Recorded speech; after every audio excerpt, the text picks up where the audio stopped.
So welcome again, everybody, to another Saturday satsang. I get, as I said, sometimes I get excited about satsang because of the potential, essentially, and then also the excitement, which is, it gets tempered also by the fact that I know that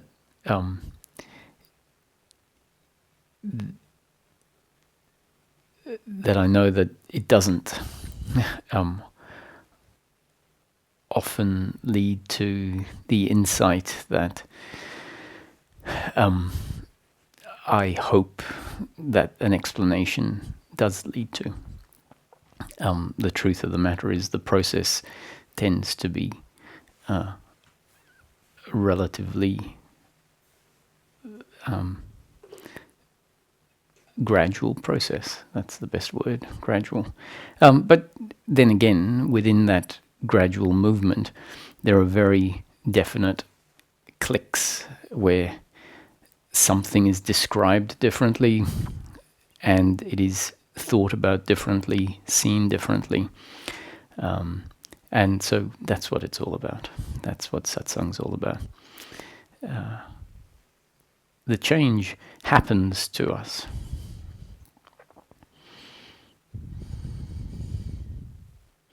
And before this change of seeing the happening of life, before that starts to get deeper and deeper, we simply can't see the fact that life is happening to us, that on an absolute basis, that our thinking is happening to us.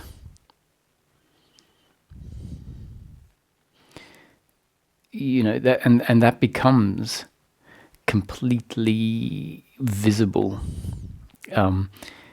that our thinking is happening to us. And it's completely invisible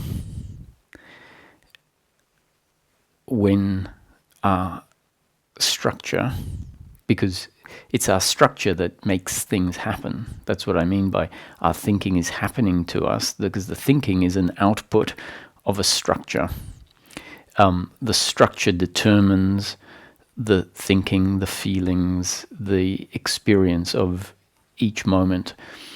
So our emotions, our whole experience of life is happening to us. We aren't doing the thinking, we aren't doing the experiencing, we aren't doing the emotions, we aren't doing the responses and reactions to life or the actions. They are all happening, and we can say they are happening to the one that is aware of the body and its movements. Now that entity, that aspect that is aware of the body and aware of daily life can be hypnotized. The divine hypnosis, we could say. That aspect can be hypnotized into what we could call identification with the body, and it's very important for me to clarify what I mean by identification with the body. In fact, I don't mean one thing. It could be one of two meanings, identification. And it's a term used regularly in various spiritual teachings. Often, because the second meaning is a more subtle and nuanced meaning of identified with the body. And so the second meaning is not what is often spoken about in other teachings.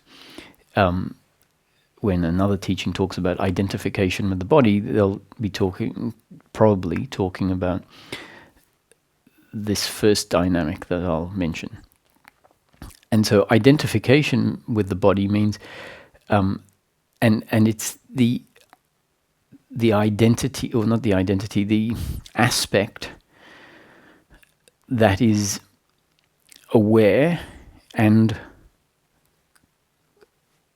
has a sense of existence. That aspect can be hypnotized such that we say it is identified with the body, and that means that there is the sense that that entity is essentially the body and is an autonomous entity.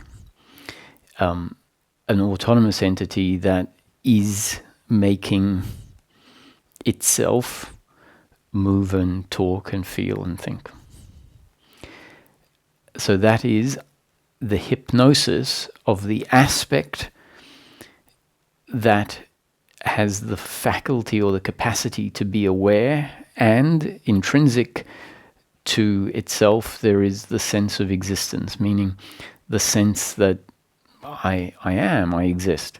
Not in some spiritual I am where we are aware of our I amness, but there is a quality to an aspect of the human being or an aspect of life that is, I exist, I'm here. And so when that aspect is hypnotized and identified with the body, essentially the sense is, I am the body, and obviously I'm here, I'm alive, I exist. Now that sense, I'm here and I'm alive and I exist, doesn't actually belong to the body. It belongs to the aspect, I'm calling it the aspect, or the part of life, of the human being, we could even say, that is an attribute, a faculty of an aspect of life or an aspect of the human being. It is not an attribute of the body. And awareness, not only is there the sense I am here and I exist, in everyday life for everyone on earth, they might not really dwell on it, but it's so obvious that I'm here, because we're doing things in life, we have a sense of being here amongst all the other people and the trees and the road and the cars. So it's a given. Someone might say, I don't even need to think about it, of course. But the funny thing is, often we haven't actually thought about it to the point where we start to become aware of that feeling, I am here. Anyway, that's not the point. The point is that there is an aspect of life that has intrinsic in it that sense of existence. And it isn't the body that has that sense of existence. And it isn't the body that is aware of the world and of its feelings and its thoughts. Both the awareness and the sense of existence are intrinsic to an aspect of life, but they're not intrinsic to the body aspect of life.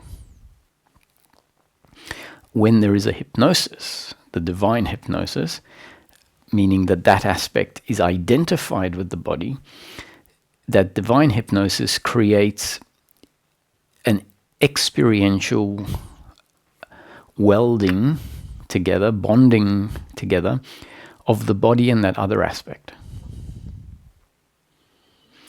And along with that, so from a very young age, that identification happened. And we could say it's a gradual identification. It starts on a particular day, it starts on a particular day, and it gets progressively stronger and stronger over a 1 or 2 year period. And with that identification, with that hypnosis, comes into existence simultaneously as part of the hypnosis, the me entity. And the me entity is essentially what we could call a psychological movement that brings into existence an identity that is forced to be there because of the bond between the body and the other aspect of life. Let's call it consciousness. And that consciousness, what we're calling consciousness, this other aspect of life, has two faculties that are particularly available for us to become aware of, for that consciousness to actually become aware of. So what are the two aspects I've been speaking about? The aspect of awareness, to be aware, and the sense of existence, the sense of I am here.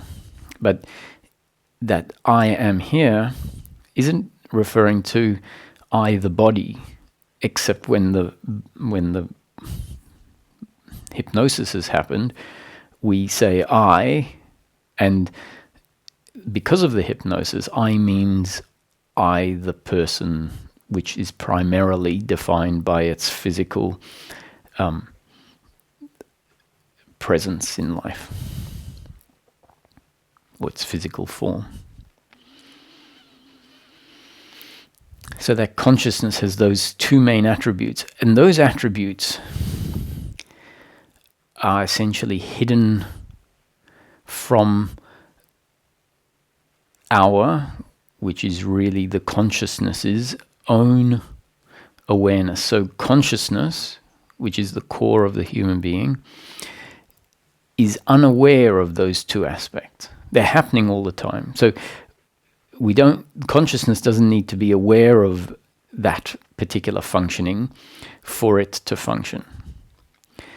In fact, that should be clear, because until we get exposed to concepts that talk about the sense of existence and awareness, most human beings are aware, they do have a sense of existence, and they've never contemplated their awareness and their sense of existence. And yet, it has to be there in order for the human being to function as the human being functions.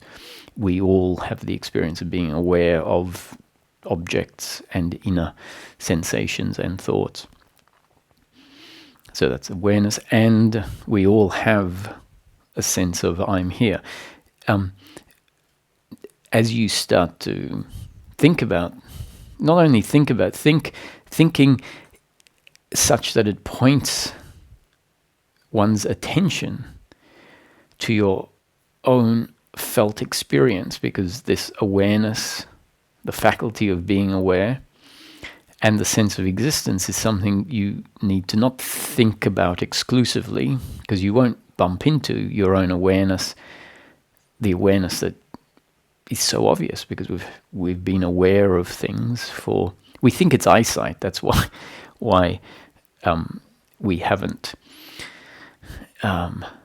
landed on awareness, because what I'm talking about, this awareness takes the form of the senses.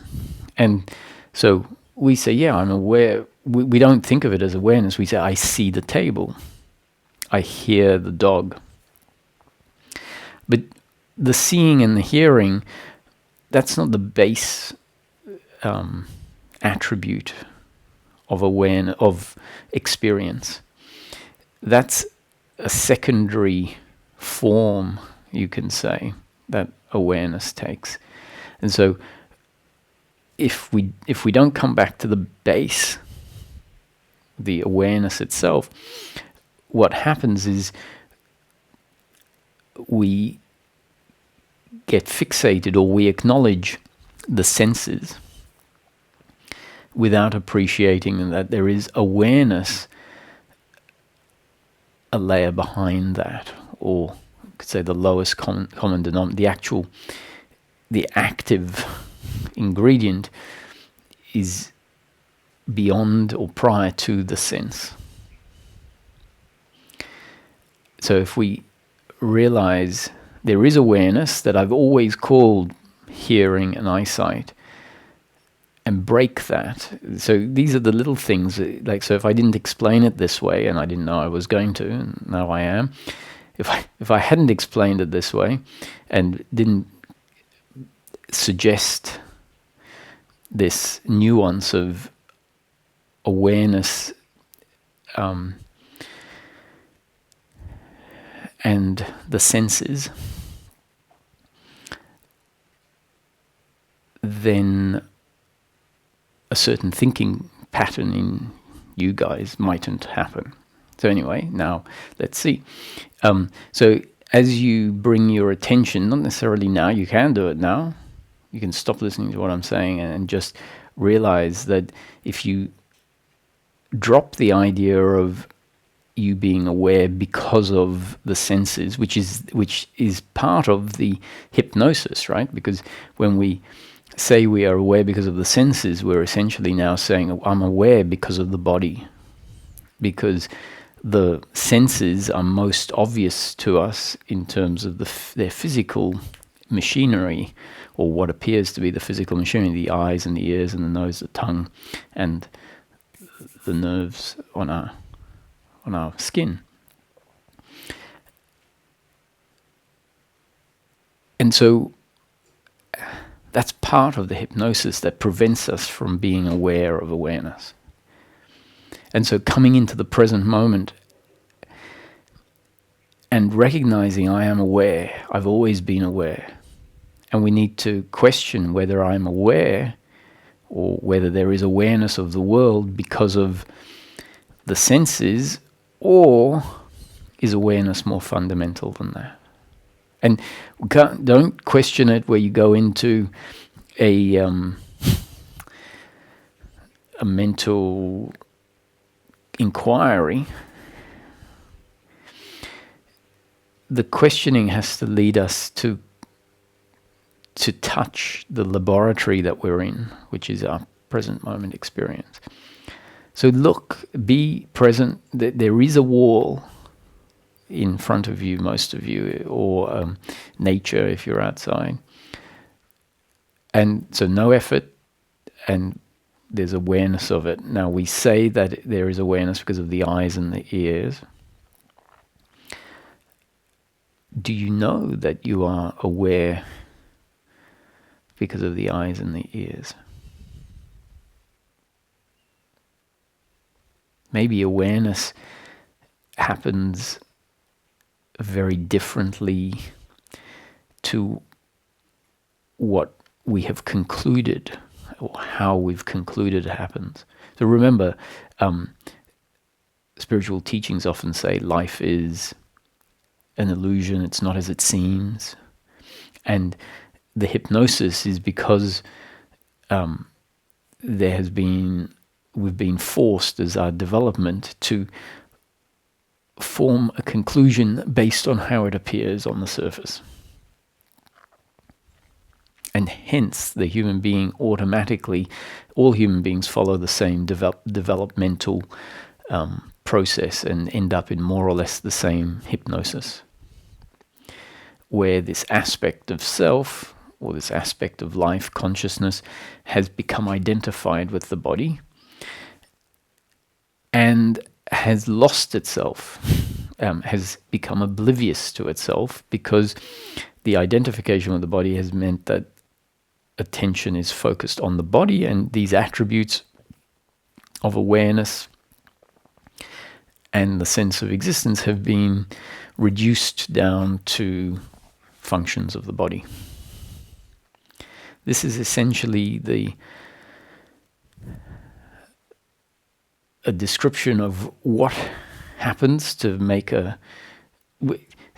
So remember, everything that I say in the teaching, in life, anywhere, anything anyone has ever said, doesn't matter how holy, how enlightened. It's a concept. They have put words around something, and one day they will wake up and they say, "Oh, let me describe it like this," because that might be useful. And another day they might wake up and say, oh, let me talk about it like this. And so the descriptions, the talking, the saying, you are not the body, for example, it's a way of saying what I'm saying. I haven't used that concept up until this point in time, not that directly. You are not the body. And that concept, if I said you are not the body, is not an absolute truth. It's a particular concept that might be useful to help us in a particular context.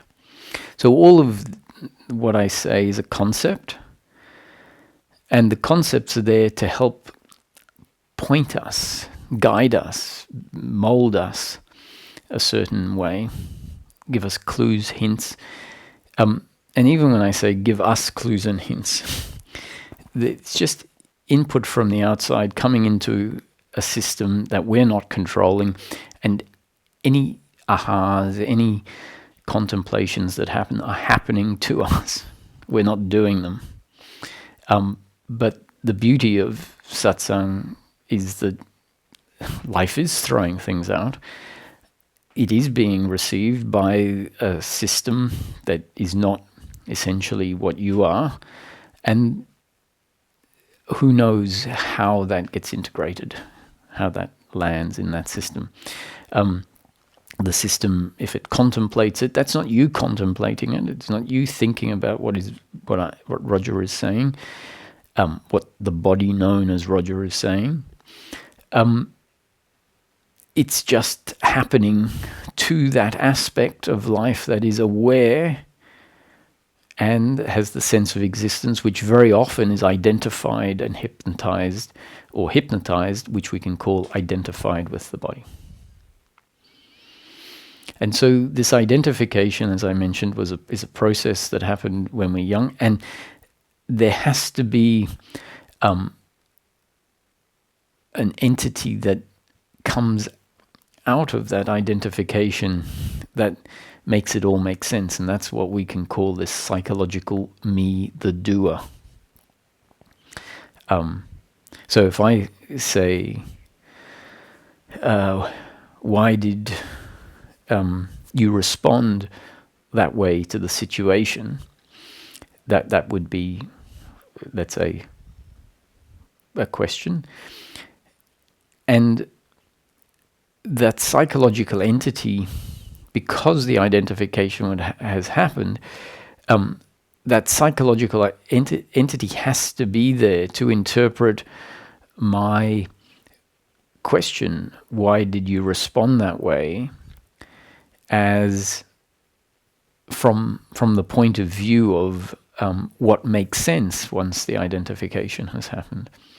And so how it is heard is, why have you, the volitional entity, the one in control of how the body moves and how the body thinks and speaks, why did you function that way? And so then that entity will answer, well, it seemed to me that was the best approach, or, oh, I just lost control, or, well, she made me angry, and so, I shouted, and in hindsight, I see it wasn't the best thing for me to do.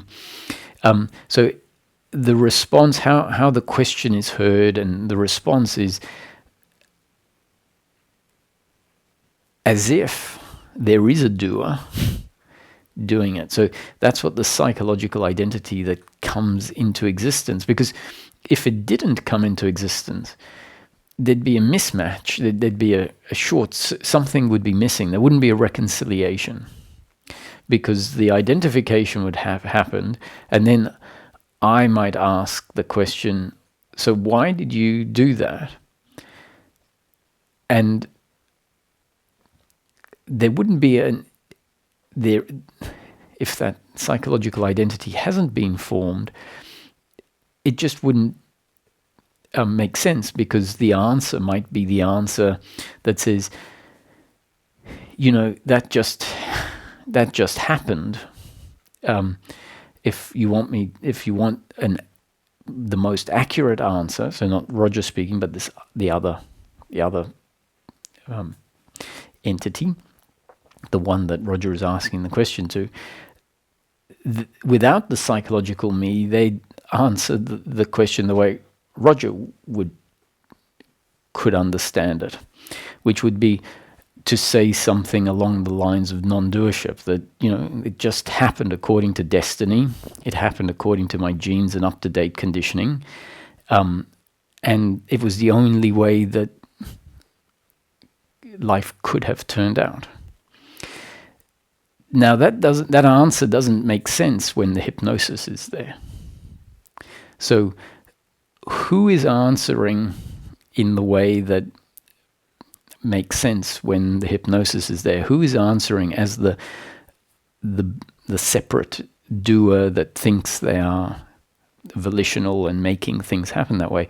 It's the psychological identity. So when the hypnosis happens, as part of the hypnosis, the psychological identity comes into existence.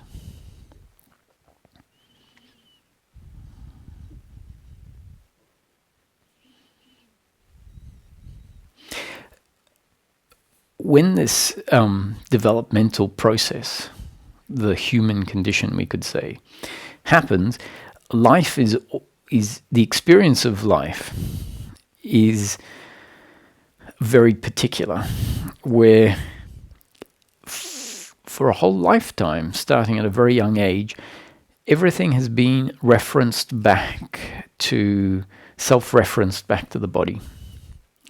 So this is, in a way, what is meant by egocentric or body-centric. So in each moment as we're moving through life, there is this sense of I exist because of consciousness, but because consciousness has identified with the body, there is this, from a very young age, continuously a sense I, the human being, which is essentially a physical body entity, exist.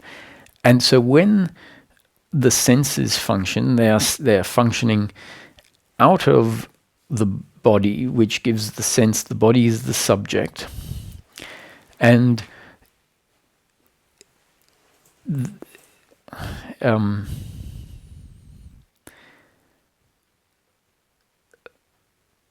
and that then influences and affects is the word, the experience of life that the identified, hypnotized, egocentric, personal experience is. It shapes it to be a certain way, and that way we can describe as being quite contracted is one word, and contracted is the opposite of open, spacious,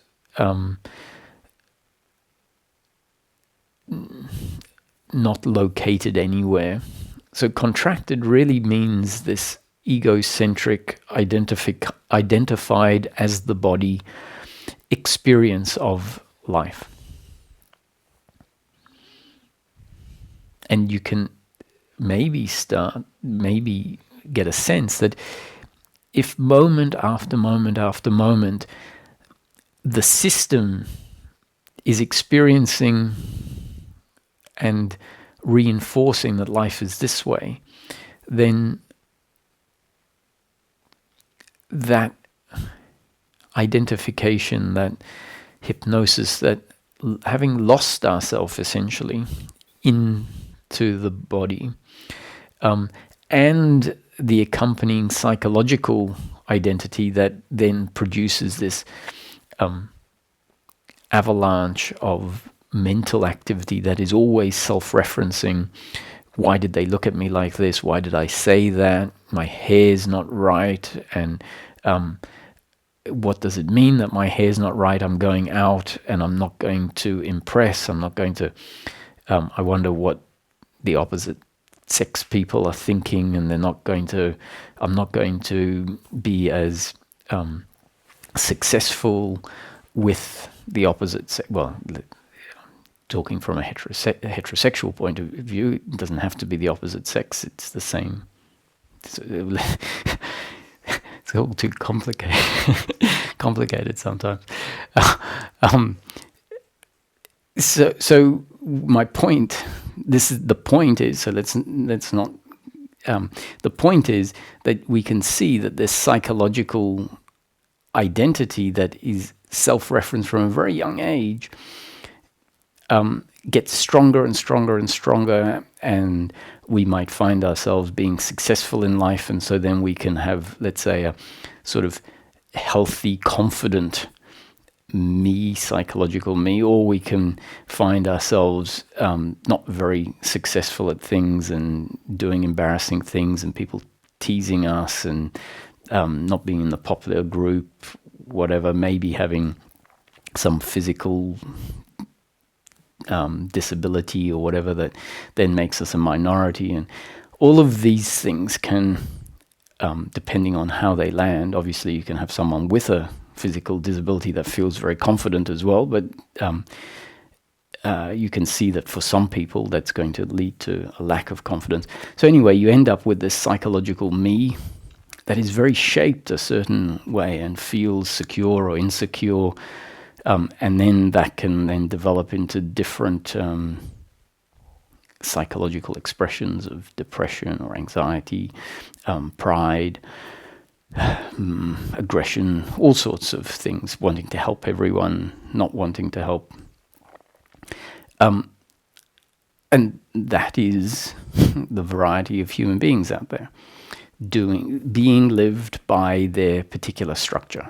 So in all of this, even when we believe we're the doer, that belief that we're the doer is also happening.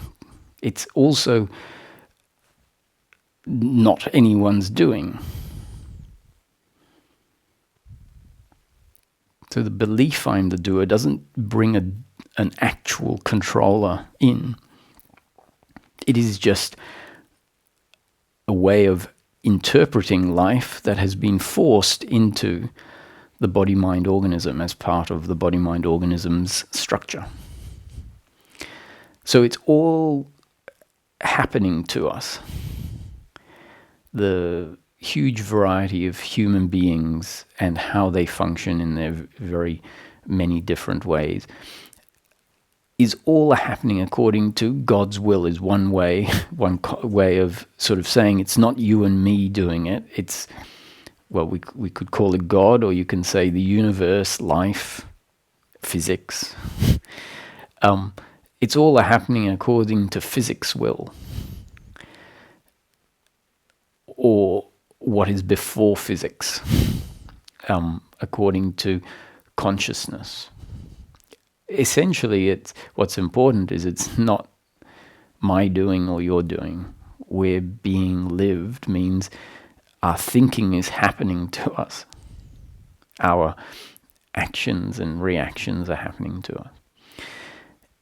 Now, the change. So I've described as best I can in this moment, it just happened, the structure of a identified with the body experience, which is the default human development that no one does. It just happens to us.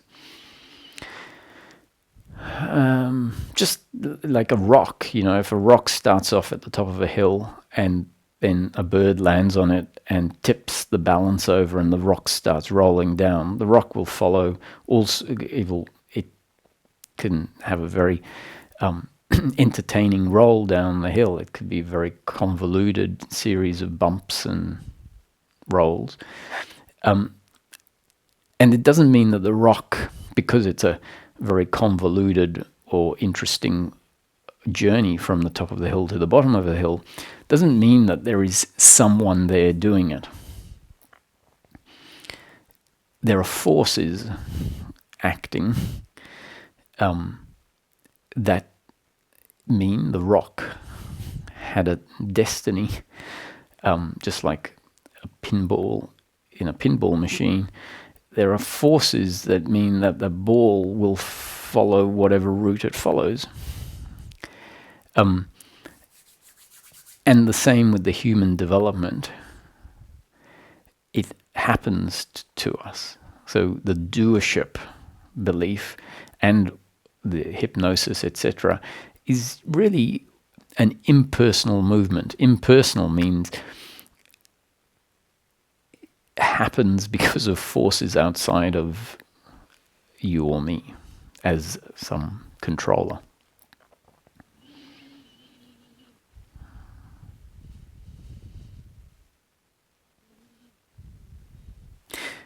At some point, this process can,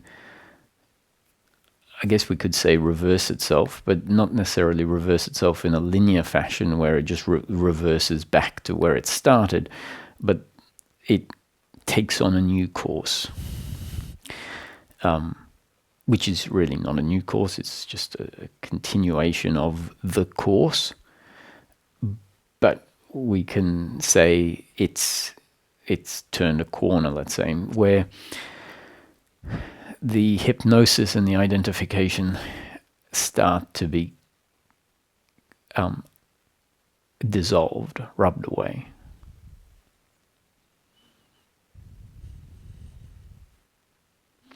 So the seeker, let's say a seeker's been on this particular path of non-doership for 2 years, things will have happened, insights, ways of seeing life, appreciations of, let's say, the fact that one reacts very much like one's father, let's say, or mother. You notice certain traits and mannerisms that are very much like a mother and father, and so it starts to become more obvious that there are these genetic traits that, because often when we see these traits happening, we realize, oh, I didn't want that to happen necessarily. I didn't make it happen, but it's happened. And we see these traits. Let's say we're talking about some that might not be that favorable or that we like very much. So that might start to show us, and especially if we hear concepts that talking about this, we might start appreciating how powerful the genetic structure, which should be clear to us, we aren't making. And then we might we might appreciate the fact that not only is it the genetics, but you might start off being not very liberal about a certain topic. You might, let's say, whatever it is, racist. You might realize in hindsight, oh, I was racist. And then you realize, you see the racism, let's say, or I don't know what the word is. Let's just stick with racism. We see it, and then several years pass, and we realize, oh, I'm much more liberal than I was. And we might look at that and go, why was I racist? And we might see, oh, I was racist because of a certain set of exposures that I had. And then we say, why did I become more liberal? And we might realize it's because we started listening to different things. And those perspectives at first we probably riled against and said, oh, how ridiculous that X, Y, and Z, that can't happen. That's ridiculous. And so, the ingrained conditioning is reacting to something different. But then, if we're lucky, we might find that new conditioning comes in, and in our own time, we start going, actually, what if the shoe was on the other foot, and that might lead us to think and to see that everyone is the same and everyone should have equal rights, and that discriminating is not a particularly balanced perspective, and so we might become more liberal. The point is not about becoming liberal, it's about trying to show that whatever our set of attributes are at a particular time is because of our genes and up-to-date conditioning. And so the seeker along the way, if they've seen this, is starting to see the impersonalness, because genes are impersonal, i.e. not my doing. The exposure that I had, if I grew up in a certain cultural environment or a certain family environment, that we might see, that led to having that closed-minded point of view. And we see that was impersonal, really. If I was born into a different family in a different cultural environment, it might be very hard to have developed racist views. So the seeker might start to see more and more and as that's happening, the identification is dissolving, whether we realize it or not. It's dissolving because, and what does dissolving mean is that we couldn't respond as fully as we did previously when we've started to appreciate the mechanics of things differently, when we see the mechanics of things differently. And not just a casual conversation at a barbecue, let's say, with friends, where you talk about non-doership and it's an interesting conversation, but you really have no interest in it after that. That doesn't create deep change. But if you're continually thinking about it, that creates deep change. And so the person 2 years down the track is very different structurally to 2 years earlier. And so it's not possible for that person to maintain the same attitude of personal doership as 2 years ago. Still, we might find instinctive reactions that are of blame, or not instinctive, but deeply ingrained structures that lead to closed-mindedness or guilt, blame, all of that. But we'll see that something comes in and cuts it off quicker than would have been the case in the past. Let's say in the past, if the structure didn't include any non-doership influence, it wouldn't get cut off because it's the only way it could think. And so if we see now that, yes, it still happens, but it gets cut off, or it happens sometimes, but not often, or it happens often, but it doesn't come up as in such a concentrated form or intense form. All of that is because the hypnosis is getting weaker. Now, as that hypnosis gets weaker, the outlook on life changes, means the experience of life changes. We will see our own thinking, our own emotions of all sorts, excitement, of sadness, of anger, and start relating to them as impersonal. Now, that means that as we see feelings, thoughts as impersonal, it means they become objects, not subjects. When the hypnosis is strong, the speaking is me. And so it is not an object. It can't be seen as a happening. It is only known to be from that very identified point of view. So this whole topic, if I were to talk to someone just off the street who had never spoke or thought about anything along these lines, and I say speaking just happens, thinking just happens,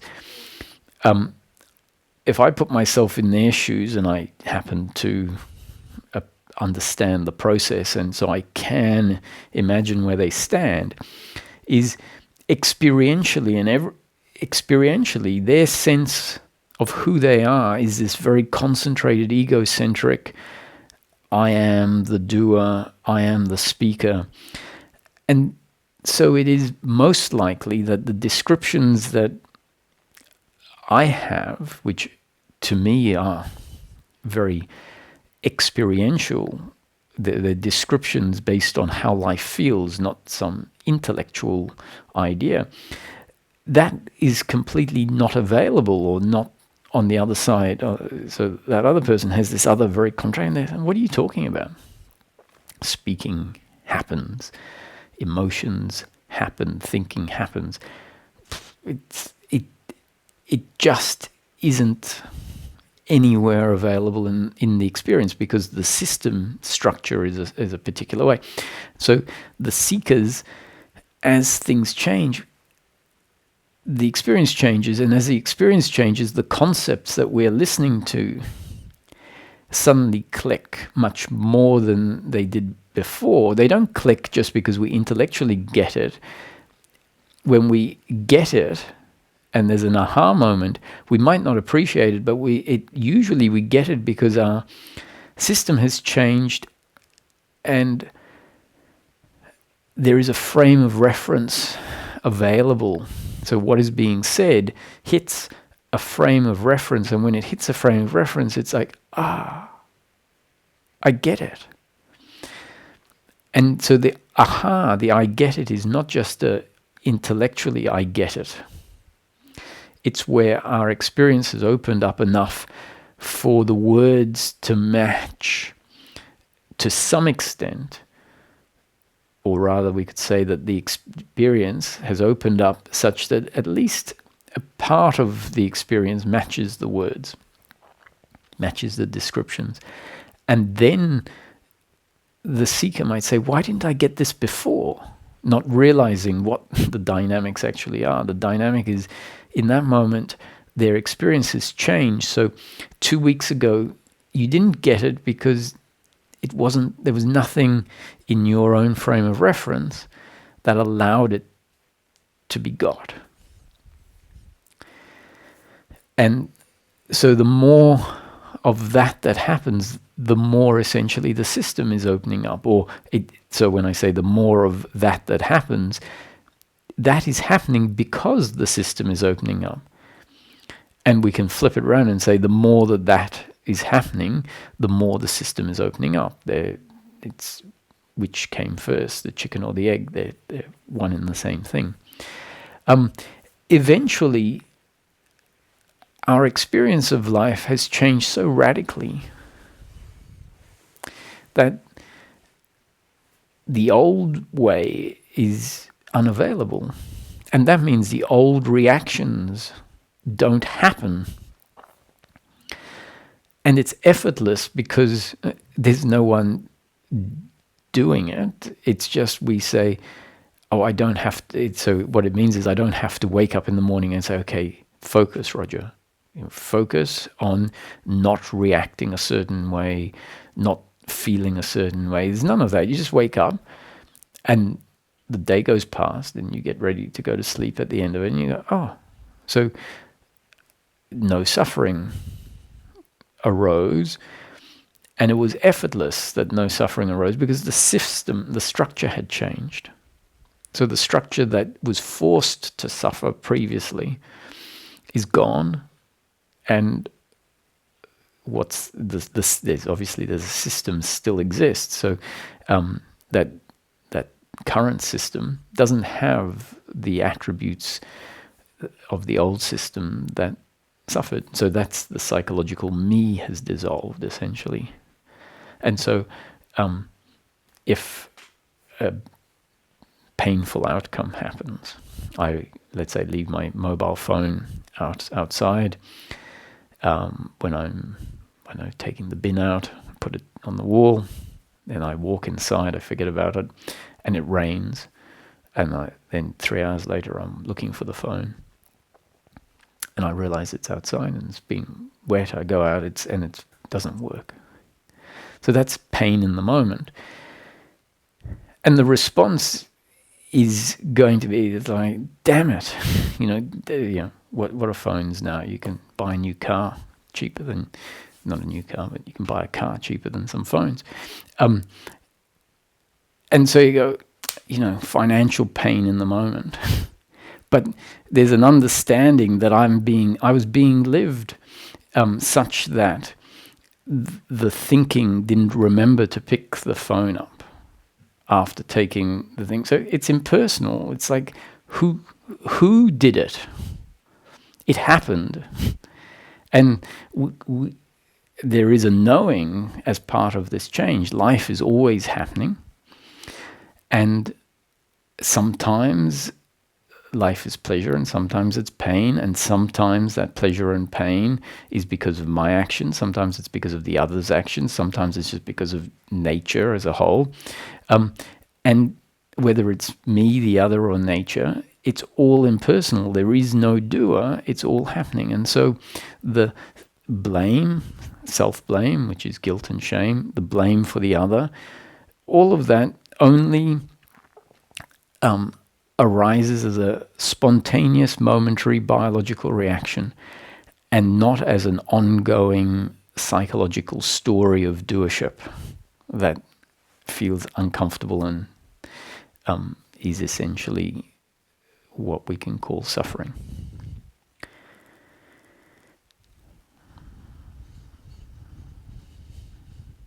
So awareness is one of the attributes that is hidden.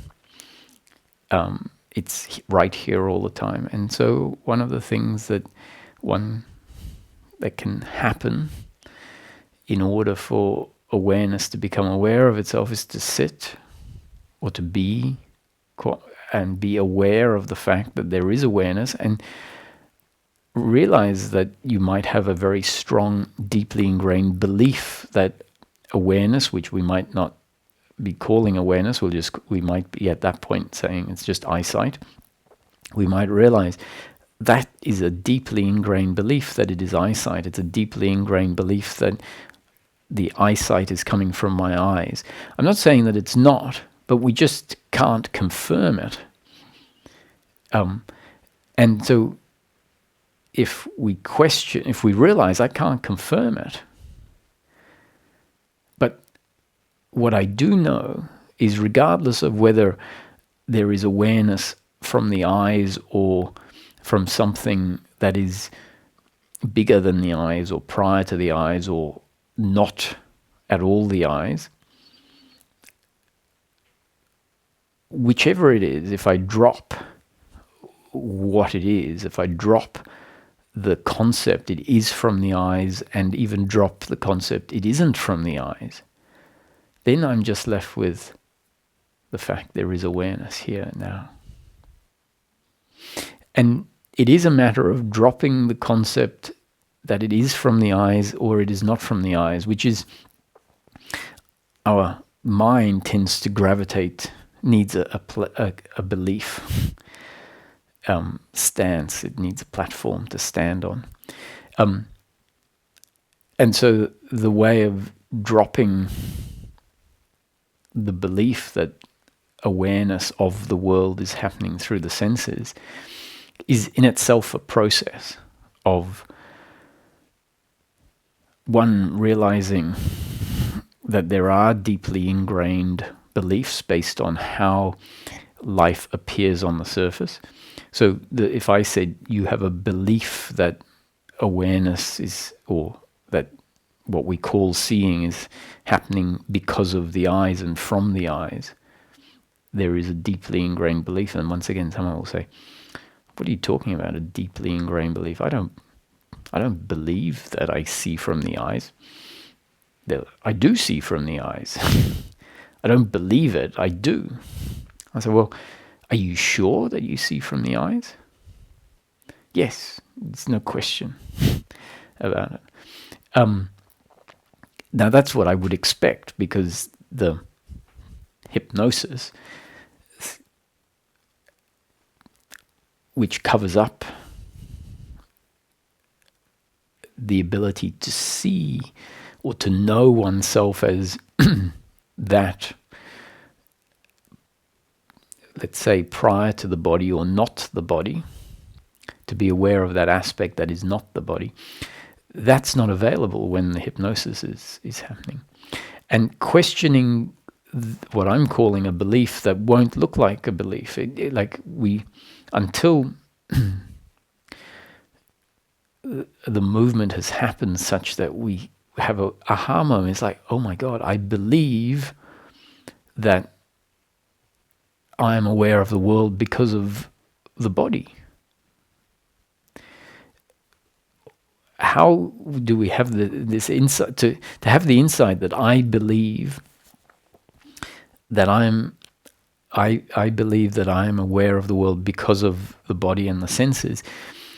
Something needs to come in, maybe a suggestion that shows us, I don't know.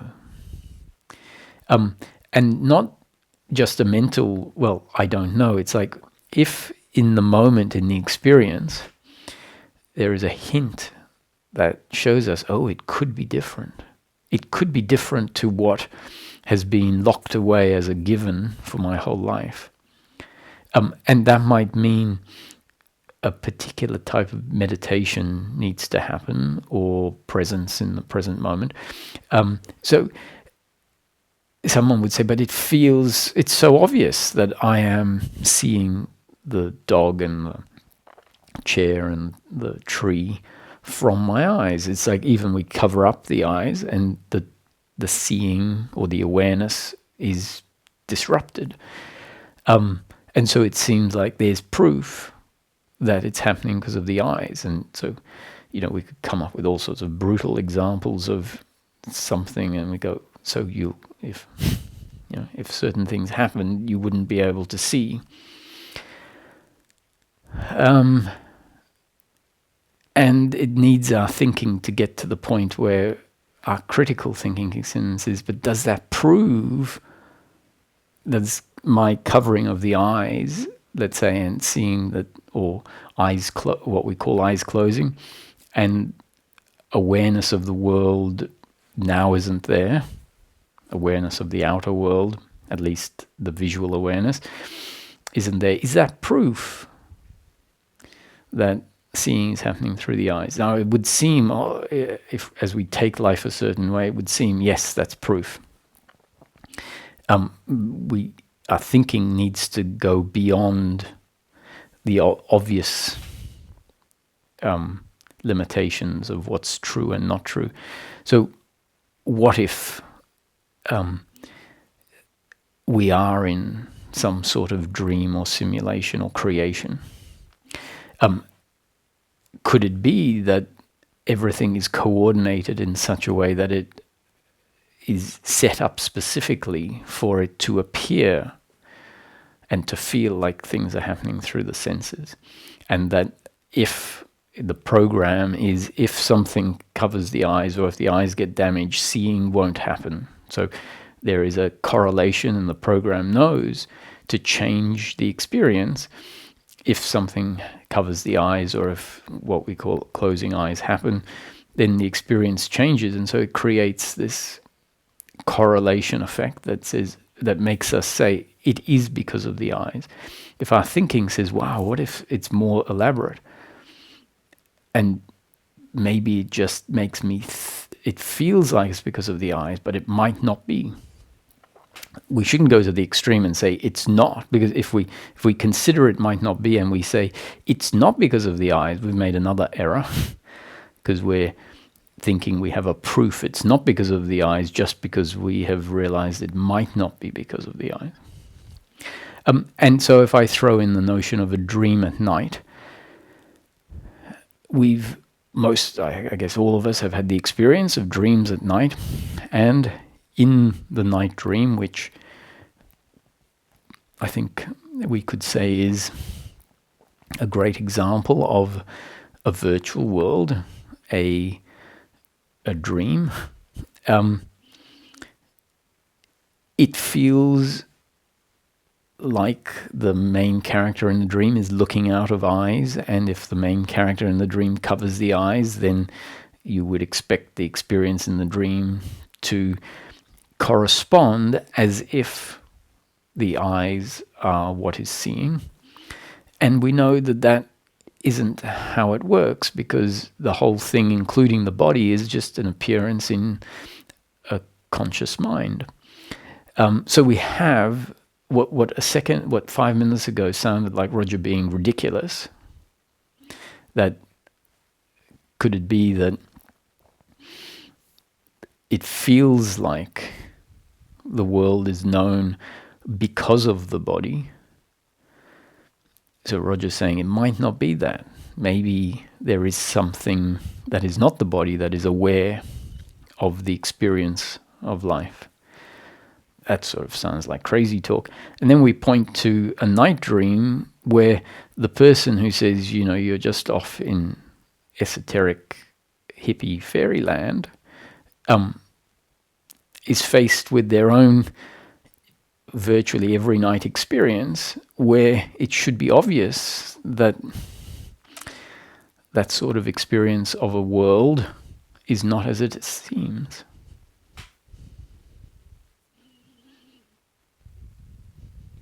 So in daily life, should our thinking open up because we've got certain pointers, then awareness might become aware of itself.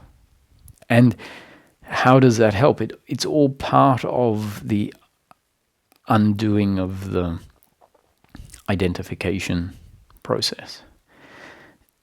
Awareness will only become aware of itself when the system has loosened up a certain way, when certain new information has come in that has triggered certain surrenders in a way. So if we surrender to the fact that I might not be seeing things because of the eyes, we might find ourselves in presence, aware,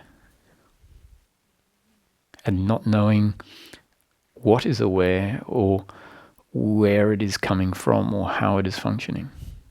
And yet, in that storm of not knowing, which sounds like not knowing, sounds like, oh, there's great chaos. There's a simplicity, a silence, and presence of awareness, aware of this very moment, aware of itself.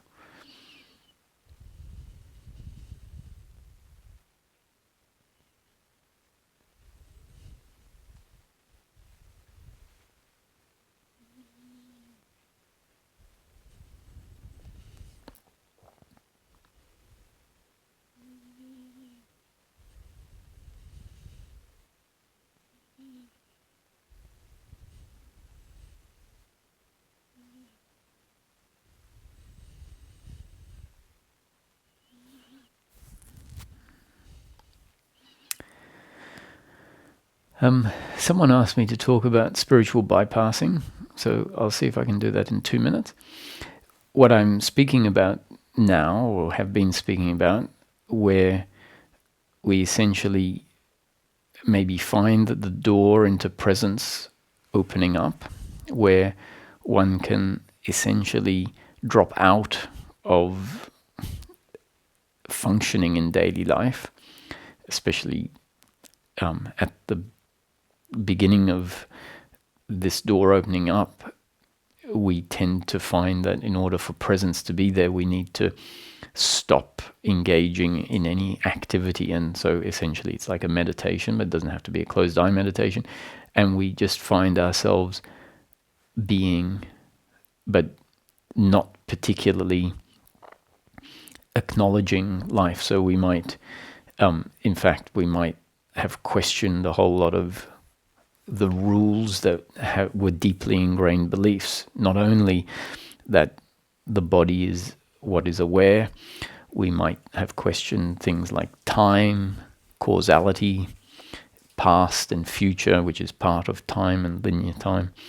And in fact questioned the reality of life, such that we're more interested in dwelling in the presence rather than participating in the mundane activities of life, which might mean that we find ourselves essentially dropping out of life for a while we drop into this being. Now, that dropping out of life, finding yourself uninterested in engaging in certain activities which you might have been interested in before, and you might realize, oh, I'm not interested in it because I was looking for pleasure, thinking that that's going to be where something meaningful is going to come from in life. And then this door opens up where we find essentially ourself as a formless, timeless essence. And it becomes obvious that if there's anything true or valuable, it's this. And this means essentially dropping out of the time-bound idea of life and the body-bound idea of life. And that for a while might mean a lot of introspection, silence, aloneness, alone time, dropping of work and things. That in itself isn't spiritual bypassing at that point. That is just deepening into a familiarity of oneself, resting in presence, a grounding in that. It's part of the dissolution of the old habits, part of breaking the belief structures. So we might find ourselves habitually thinking along the lines that we'd grown into. Whatever, relationships are very important, work is very important, success is very important. To the exclusion of having flexibility, that might have been an ingrained program that made us focus exclusively on certain tasks with an attachment to the outcome, and we might have realized that created a big sense of disconnect, lack of satisfaction. And this door of presence has opened up, but there's a flip-flopping, and we find ourselves dropping into the old way of thinking. And when we become aware of that, we might just say stop, or become present and drop into I am. And so it's a breaking of the old habit by dropping out of it, by the system saying, no, that's not true. That's not where I want to be reinforcing, where I want to be focusing. And so we drop into beingness more and more often. That in itself, as I said, is not necessarily bypassing. It's finding the freedom of self outside of the ingrained human structures. Now, what can happen is that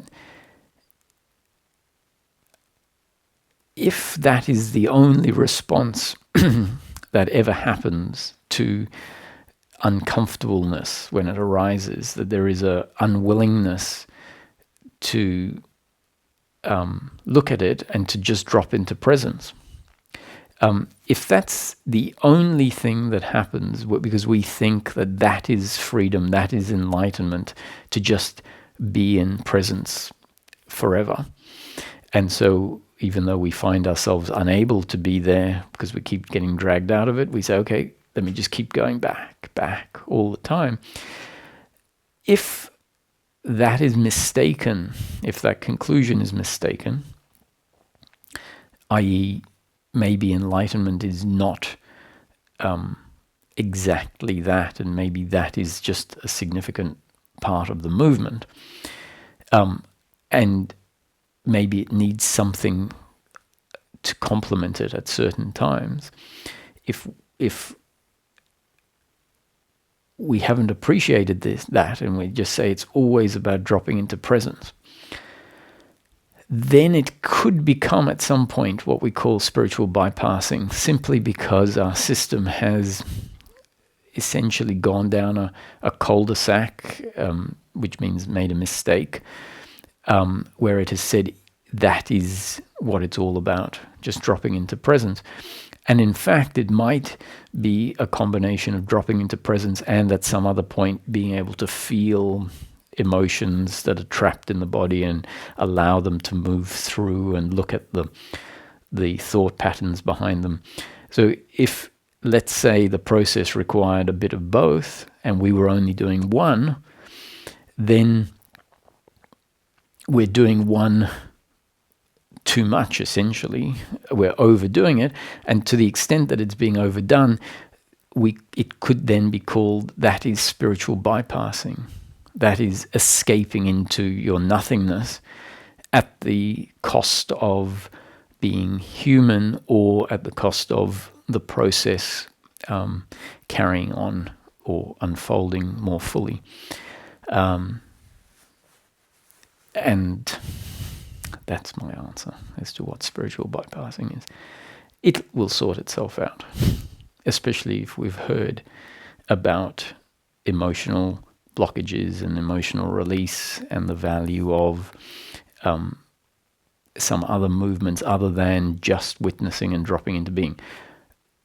Witnessing and dropping into being, very important, but maybe it's not the only important part of the process. I also wanted to speak about a question someone sent in relation to something I said about animals suffering, but that's a big topic in and of itself, so I'll keep that for another time. And I see Harleen has her hand up. She had a hand up a couple of weeks in a row and I didn't get to her, so I'm going to jump to Harleen first. Hi, Harleen.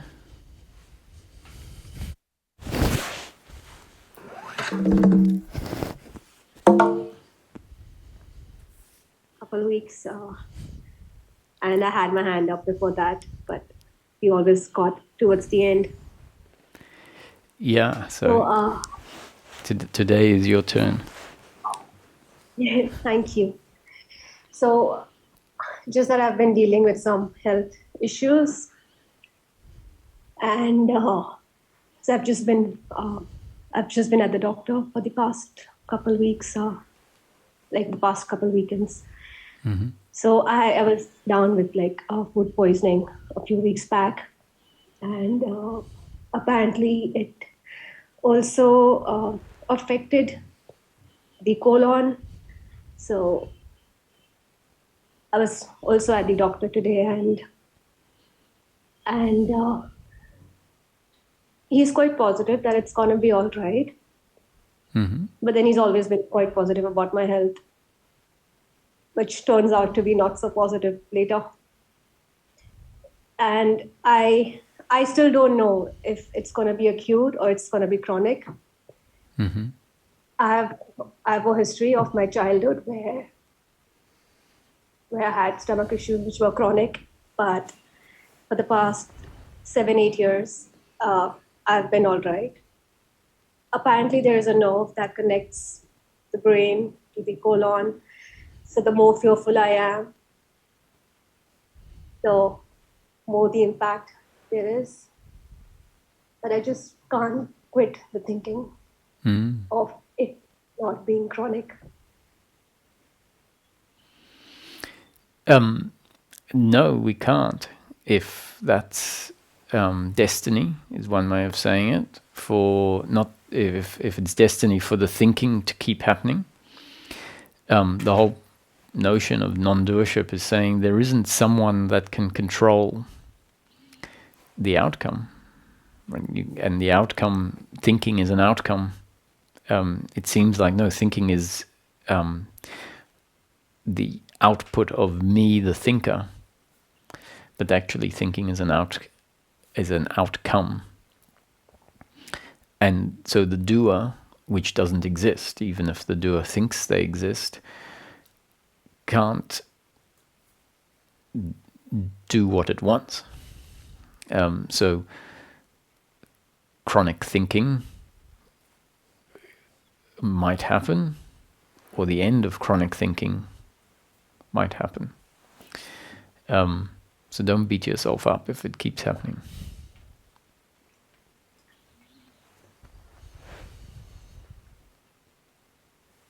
Yeah, it's just all of a sudden, any issues of life, like other issues, like, I don't know, relationship issues or issues at the job, they all have just come down to be like all silly. And this has taken first stage.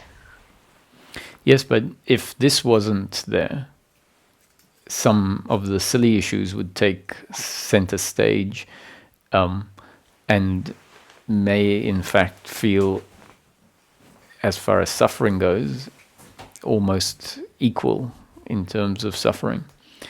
You know, when you are at the peak in suffering about something that today seems inconsequential, that peak suffering about something that seems today inconsequential might actually feel as uncomfortable as the suffering you have today about your health. Yeah, I totally agree. You know, one thing I've realized is that we often tend to think the worst when the worst is not guaranteed. So if you find yourself thinking the worst, remember, I'm not really saying if it happens that you can remember, if it arises, just the thought, it may not be like I think it will be. And that extends that it may not be like I think it might be. Even if you end up with a chronic condition, the way you will feel about that and the experience you have of life with that may not be like you imagine it will be. Yeah. Yeah. Oh,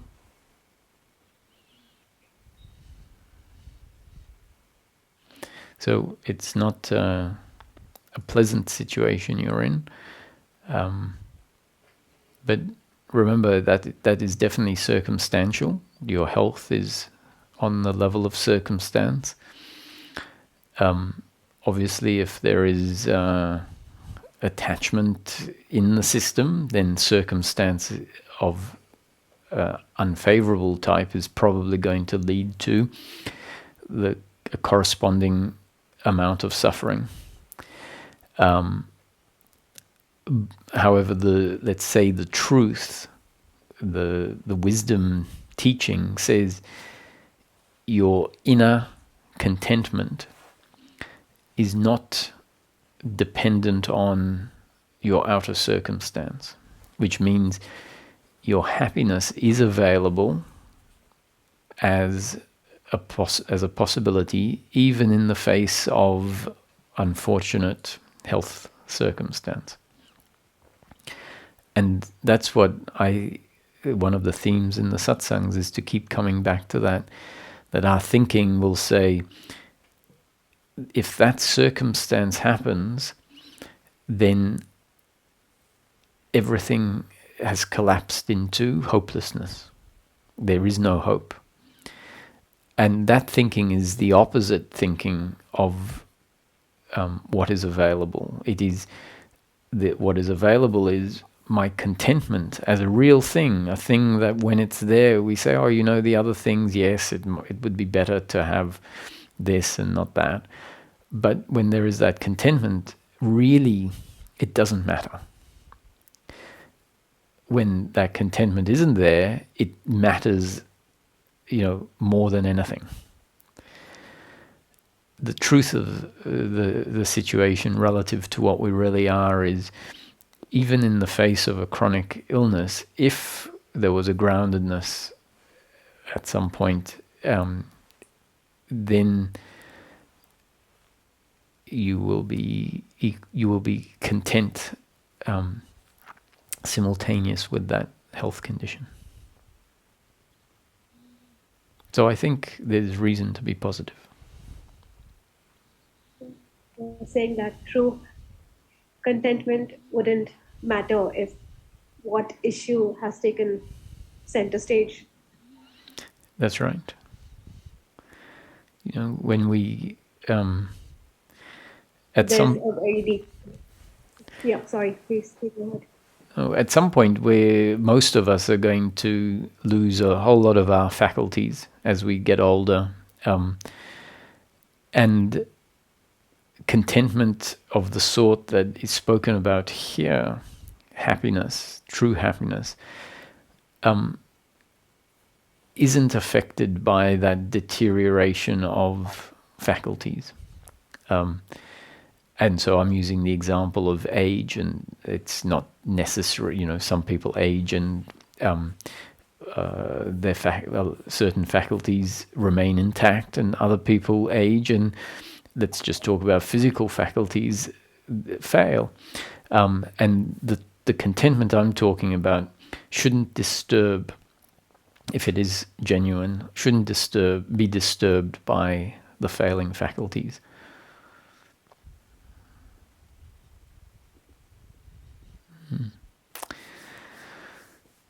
So, thanks, Harleen. Let's see. I'm going to Sachin.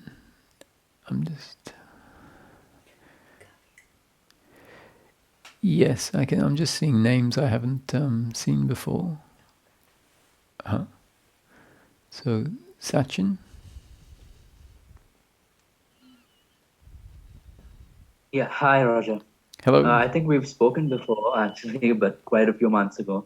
Okay. So what happened at that time was, I had a recognition of what you're talking about today, the being, right? So there was that recognition, and it lasted for about, the stage of no thoughts lasted for about 2 months. So there was a clear recognition that you are not just thoughts, and you are not just the emotions. So that recognition was there. But then soon after that, the thoughts came back, and all of that. So my question is basically, how do I identify as the being? Like, I know that there is a space when there are no thoughts, and that is the being.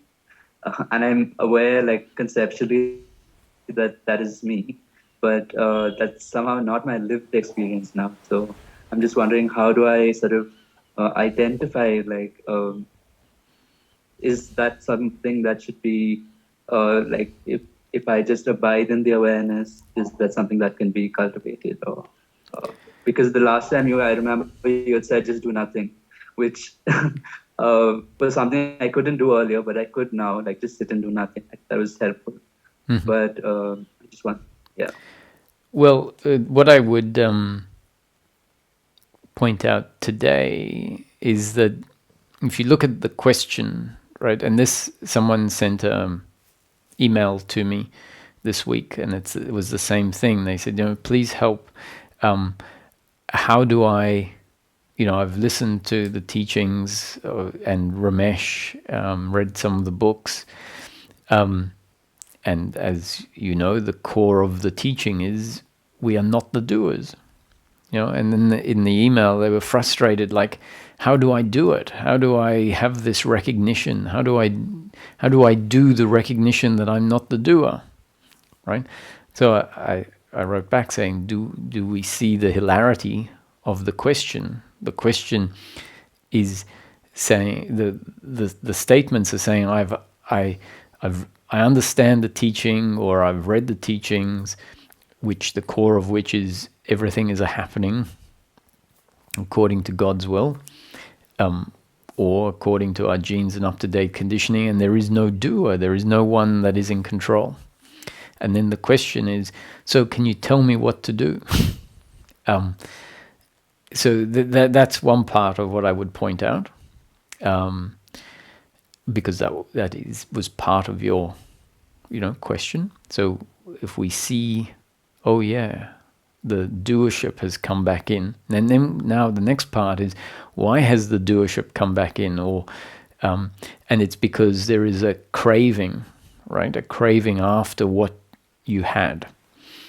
in a way where the doership is being activated even more. It's like, oh, I must need to make this happen. I must need to do something, because we're not open really to the fact that we're not in control and we might not get it back, right? We don't want to hear that. We don't want to accept that. But that's what the teaching is saying, really, is life is a happening. So stop.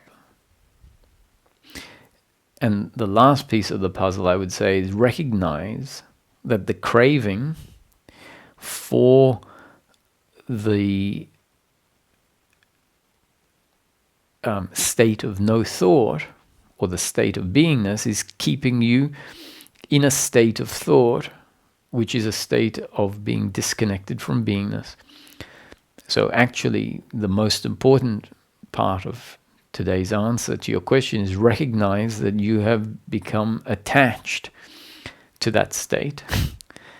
And that's why teachings say that your craving for enlightenment actually becomes the obstacle to enlightenment. Now, let's drop enlightenment. Your craving for that state becomes the obstacle to that state. If your attention realizes that's exactly what's happened, I have become obsessed with wanting the no thought, and I've tried all sorts of gymnastics to get it back, and just stop, because you realize that I've become obsessed with it, and that actually is the suffering. So I hope that helps.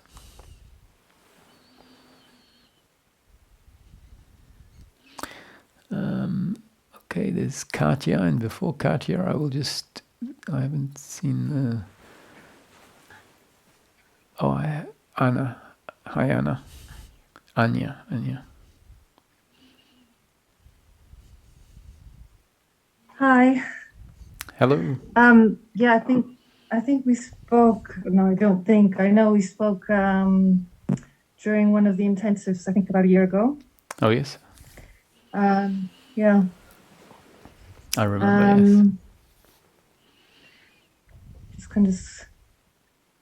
Can I switch off my own view, because I find it distracting? Anyway, okay. That's it.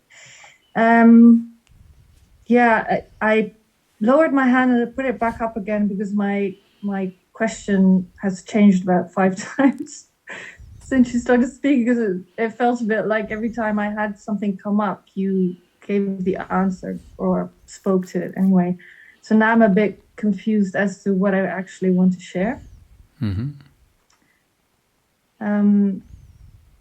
So it was Harlene's question that kind of brought up something else for me around chronic pain. I do also have I have chronic gut issues, let's say, and I have a whiplash. So the combination of the two is quite a challenge at the moment. And I when I look into it, I kind of ask myself, why is it hard? And is it in the way, as I am not the body, and it depends on, as long as I don't tell a story about it, it's just pain. And what I see is that if I go into it, that it's very deeply connected to my fear of, dying, basically. So it's this sort of existential fear of, if I have this, then I can't work as much because I'm a freelancer, so I'm dependent on my being able to function well, and also social fear and not being able to do as much as I can, and will I not be too isolated, etc., etc. So it's like that.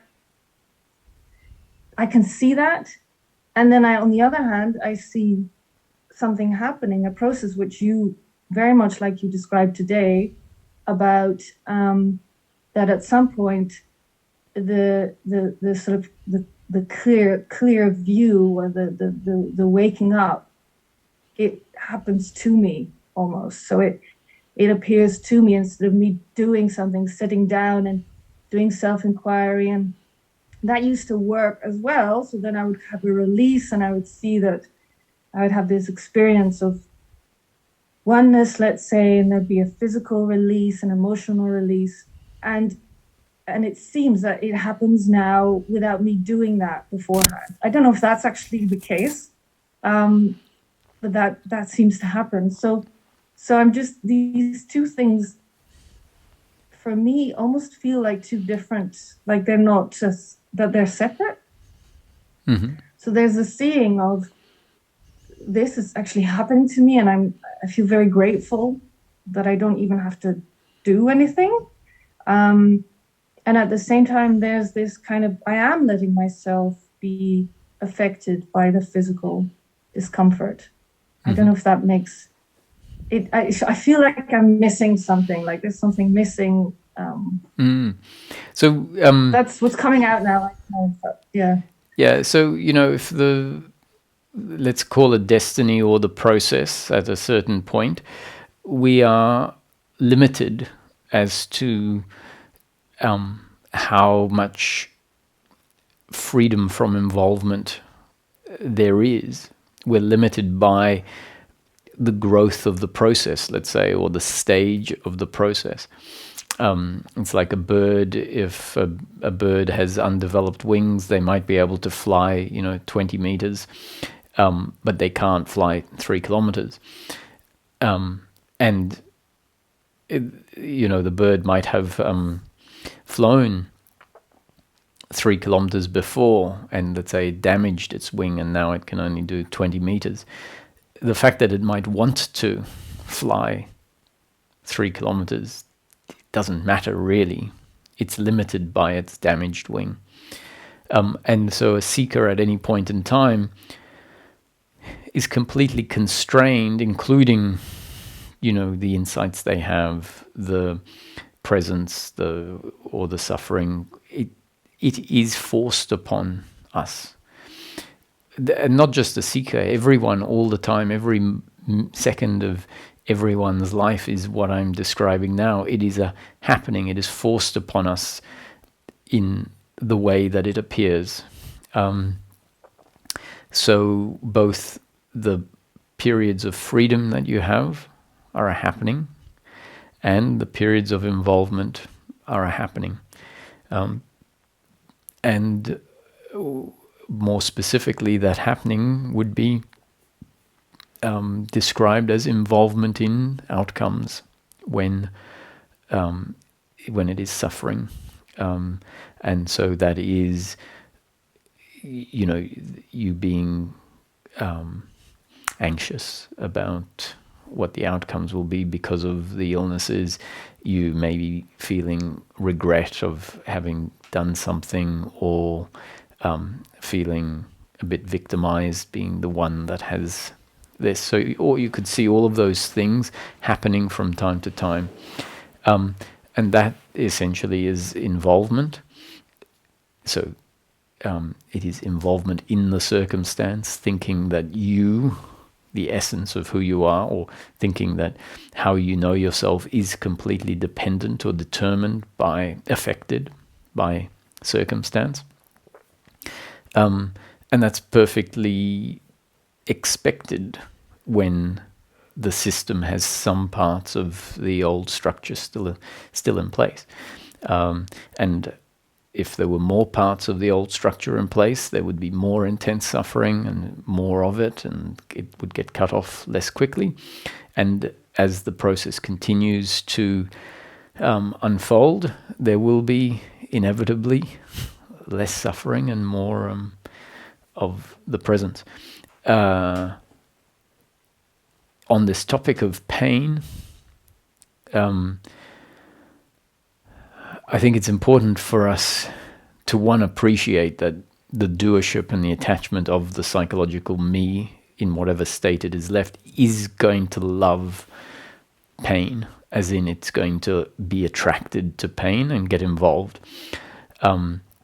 So that's why suffering is there. And even when suffering isn't there, let's not think that pain is going to be not painful, right? Because we might have this idea that, oh, you know, my happiness is not determined by circumstance, by pleasure or pain.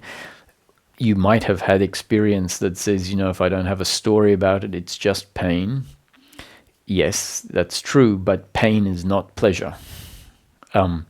Pain can and is debilitating. So it's good for us to see the limits of what freedom really is, freedom from suffering, which means, yes, we won't have a story about our pain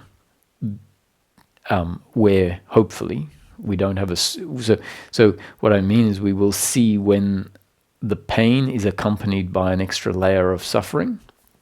Why is this happening to me? I don't deserve it, or I wish that I didn't have this.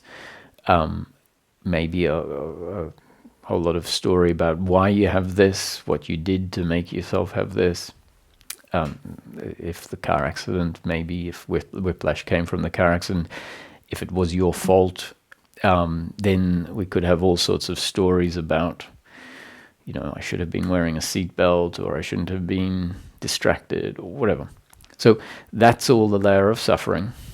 That can fall away gradually, and maybe totally. And yet, if you have those chronic conditions, in the absence of the suffering, you're not going to be able to do the same things that you could do if it wasn't there. Or it's not going to be the same experience. If the pain went away, you would go, even if there was no suffering, if the pain went away, it would be, you know, what a relief. Even if the suffering hasn't gone, if the suffering has gone, if the pain then went away, it would be a relief, and you would say, wow, this is so much better. No pain is so much better. So let's not kid ourselves and say pain is the same as pleasure. It's not. There is a difference on that level. But then let me also, when I'm describing this, it can also then sound to someone, oh, that's terrible. Where's the freedom in that? If I'm saying, you know, pain is pain. But remember that the load of suffering is so heavy and so uncomfortable that when the suffering goes, we say, you know, we feel, oh, what a relief. And we've got our pain, but we say, what a relief. Now I can endure my pain in peace. You know, like the pain will be there, but I'm in peace. That's the freedom that's available, the freedom from the suffering. So it's just about, you know, you exploring those nuances, those layers, understanding that even if you're exploring the layers and you understand that from time to time there's going to be suffering on top of the pain, that's life. That's the process. That's the life of a seeker. And the life of the seeker is less and less suffering, hopefully. You know, destiny, God willing. Oh, yes. Oh, yes, I've experienced that, definitely. And I, as you're speaking, I saw that I like this. It's just a case of exploring these more subtle layers. That feels very accurate for me. And one of the things that I see in this is a desire, actually a secret desire to make it into a story, to make the suffering, to make the pain into a story, so that I can then, you know, put it in the box of that's not really me, and that I can free myself from that through, you know, this teaching or whatever. So I can see I want to make the pain, because which is sort of paradoxical, because I've been putting so much attention into stopping the stories and not believing the stories, and now I'm actually doing the opposite. Subconsciously, but now it's becoming conscious, so that's good. Good. Well, yeah. Yeah. Thanks for Thank dropping you. in. And Katya.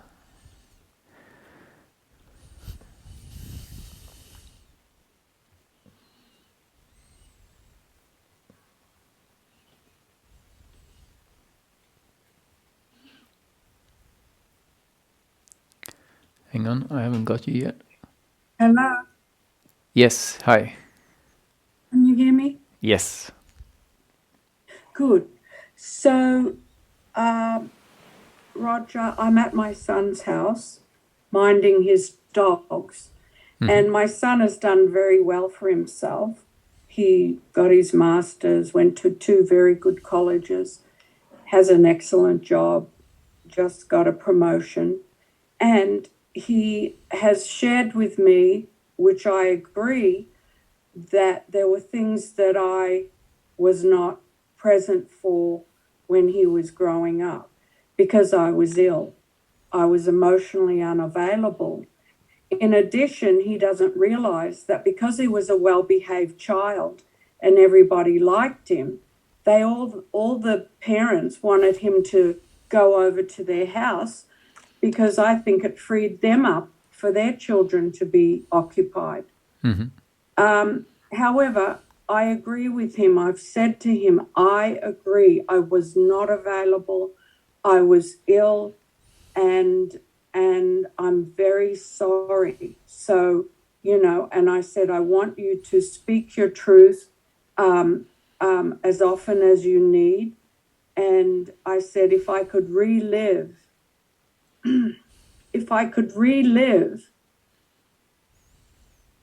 with what I know now, I would do it, And I want you to know that the story that you may have given yourself that I didn't love you was definitely not so.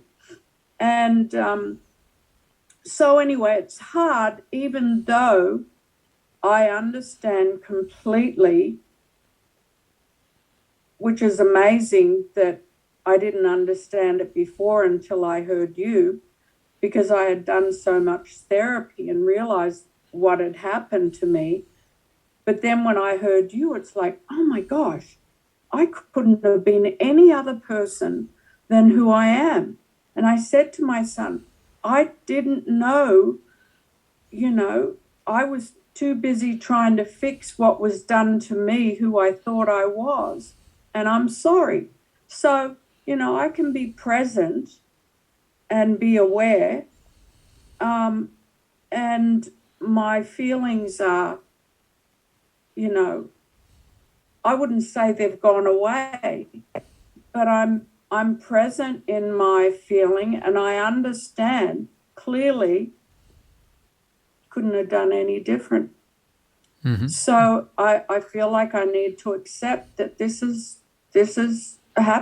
is life, and I pray for him to be able to understand so that he can live his life through my understanding that, I wasn't that, etc. So he can learn from me by me telling him that I'm sorry and I couldn't have done. So hopefully when situations come up for him, he'll learn from me. It's all I can do. But Yes. it's interesting. Yes, it is. As the understanding goes in, hopefully it becomes an example for others. Now, the fact that you weren't present or available emotionally or physically if you had to withdraw, that's good to acknowledge, because you say, yes, that was a fact. I was depressed or whatever. I was debilitated, so I wasn't available. I told him I was mentally ill. That's it. Fact. So Go ahead. So that is a fact. You say, I was not available. The reality of the situation is that, painful as that might be for a child, that that his suffering now is not because you weren't available, right? You not being available was circumstantial, and the doership may very well have grabbed onto that. It probably his doership will have grabbed onto it and say, because there can be a lot of anger inside if someone has experienced that as a child, and what he might be expressing to you actually is his suffering, right? And so it's very important, if possible, to be clear on the fact that, yes, I wasn't present, but then this load of hatred that might be inside someone, or anger, sadness, that's not your fault. As in, I'm not saying it wasn't your fault that you weren't present, or that we know, right? You couldn't have done it differently. But the suffering that he has, that he might want to get out and let out, that wasn't caused by you not being present, right? That's caused by the doership that is the human condition, not by you not being present. Now, we can't see that often. He would say, if you had been present, then I wouldn't feel this. And what we need to see is, if the mother wasn't present but there was no doership, he wouldn't feel this, right? So if we can see that a human being wouldn't feel that if they didn't have doership, even if the mother was not present, then it proves that it's not because of the mother being present or not. Because if it was because of the mother being present or not, he would be condemned to hatred in all circumstances, i.e., in all circumstances where the mother wasn't present, he would be condemned to hatred. However, we can see that if the doership were to fall away, even when the mother wasn't present, he isn't necessarily condemned to hatred. So therefore, with enough introspection, we will see your suffering is not my doing. It's not your doing either. But if we want to see the causal dynamics of it, it's not because of the circumstance between mother-son of the past. It's because of the doership that is the human condition. Now, I wouldn't suggest you trying to explain all of this to him. I wouldn't even suggest that when you say sorry, that you say you couldn't do it any other way. I mean, you can throw it in as a small part of it, but that is your own understanding. It's really the understanding there is to reduce your shame. It doesn't need to be verbalized. Why I suggest this is, if you say sorry and then you throw in what really is conceptual, it essentially is a way of reducing the sorry. Yeah. Now, to be sorry and to say, look, I'm really sorry that it's turned out this way. It wasn't my intention to hurt you. That's the truth, right?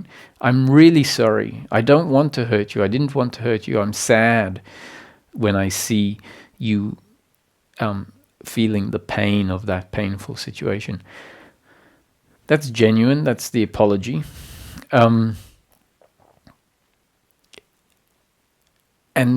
the other stuff, keep it out. That's philosophy.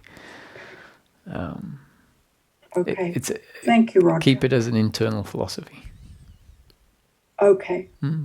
Thank you. You're very welcome. That's it for today. Thank you, everyone, for joining. I'll see you next week.